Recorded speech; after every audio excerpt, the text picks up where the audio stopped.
If you look at the way that housing campaigns operate in the city, they primarily defensive campaigns, whereby you have campaigns then that are defending their right to stay in a particular place. So it might be then an estate then who are threatened with demolition. So the campaign then is actually based around, we want to defend our existing homes and community against the estate renewal stroke demolition.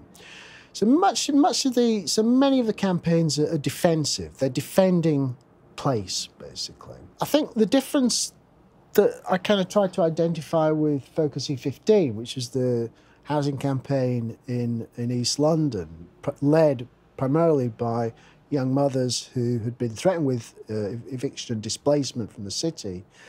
I think the difference there is the way that the mothers, they had a much more dynamic, fluid relationship to space. So what they did was that they engaged in a series of temporary occupations of space, basically. So they weren't rooted in any one place. They were actually quite mobile. And that's the idea then of this notion of the nomadic war machine. So they're actually moving through the city, moving to different spaces, and temporarily holding that space, temporary occupation. So, for example, they occupied the offices of the housing association, they occupied the offices of the local authority housing, homeless department, they occupied the half-empty carpenter's estate. So in all of those occupations, you have this temporary holding of space. And what basically it does then is it kind of, it's what Deleuze and Guattari call is a smoothing of space. So rather than the state simply, controlling that space and blocking people off, the temporary occupations facilitate then this a smoothing of space, basically. I'll give you another example, basically. Again, if you think about the way that political negotiation goes on in relationship to housing. I was at a housing meeting the other night. It was a cabinet meeting in North London which was discussing a particular estate renewal programme. And what you find in those, and there were various objectors from the housing campaigns there, and what you tend to see at those particular events is you tend to see the way that they're incredibly staged, managed events. And the space, in Deleuzean terms, is striated. In other words, then, everybody has an allotted space within the chamber as to where they can sit. And they also, they get time allocation. You're allowed to speak for 3 minutes. It's a sort of striation of time. So in other words, the state totally controls the political process. And it means then that, the objectives to any development, they have to slot in to these allotted physical spaces within the actual network of the state, basically. The difference, again, with the Focus E15 is that basically then they were told that they couldn't go in this place, that place and the other place, and actually then through these temporary occupations they managed to break that sort of state power, if you like, at least temporarily. And in so doing, what it does is it creates an intensity. It creates, in Deleuzean terms, it's an intensity. It means then that there's a shift within the power dynamics in relationship then between the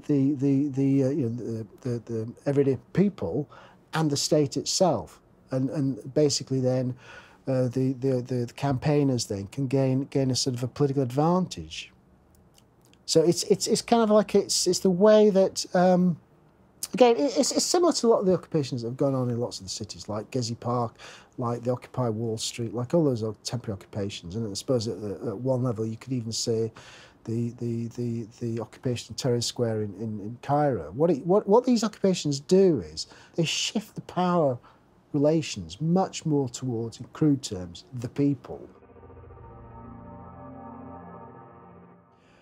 I think that what's happening in this city is that some Labour councils are essentially operating in a very neoliberal fashion. So they're totally engaged in this process then of estate renewal, demolishing estates and providing them lots of private apartments, really. But it's very clear also that there are group members, some Labour councillors, who are very unhappy at what's actually going on. because they see it as it's their people, essentially working class council tenants, are the ones who are being, at the sharp end of these sorts of processes, basically. So I think there's a sort of a process of contestation going on right now within many local Labour parties in this city, in the sense then that you've got the councils who are enacting these sorts of policies, and then you've got a more grassroots then, including some councillors, who are opposing those policies. And, you know, it's not simply a kind of like a Corbynista versus Progress fault line, but I think that is an element that certainly it's very interesting. Again, if you look at the heads of some of the Labour councils who are the most vociferous in relationship to exactly introducing these estate renewal stroke demolition programmes, state-led gentrification, some of those councils, the person who they supported in the election, the leadership election in 2015 for the Labour Party was Liz Kendall, the most progress, the most Blairite of all of the four candidates. Now, what you've got then is, I think, again, because of momentum, because of like the kind of like Corbyn's election, and particularly as a result of his boost in the last general election, I think now what's happening is a process of contestation in precisely within local Labour parties in London, whereby many of the grassroots, as I said, and some Labour councillors are unhappy at what are de facto neoliberal policies. But gerrymandering is whereby local authorities basically then they change the kind of like the policy, and they get in people who are going to vote for them, basically. So I suppose the classic example would be Westminster in the 1980s under Shirley Porter, and then basically, they were providing more private homes. That would mean then that more Tory voters would be moving into the area. I think generally, that if you look, probably the people who are more likely to be moving in, particularly those at the very high ends of the income scale, are probably more likely to be Conservative voters. But it's interesting because in a way, because given that, yes, it's the case that many of the council, local authorities that are doing these estate renewal demolition programmes, some of them are Conservative, but some of them, quite a lot of them, are actually Labour councils. So in a way, they're actually gerrymandering against themselves.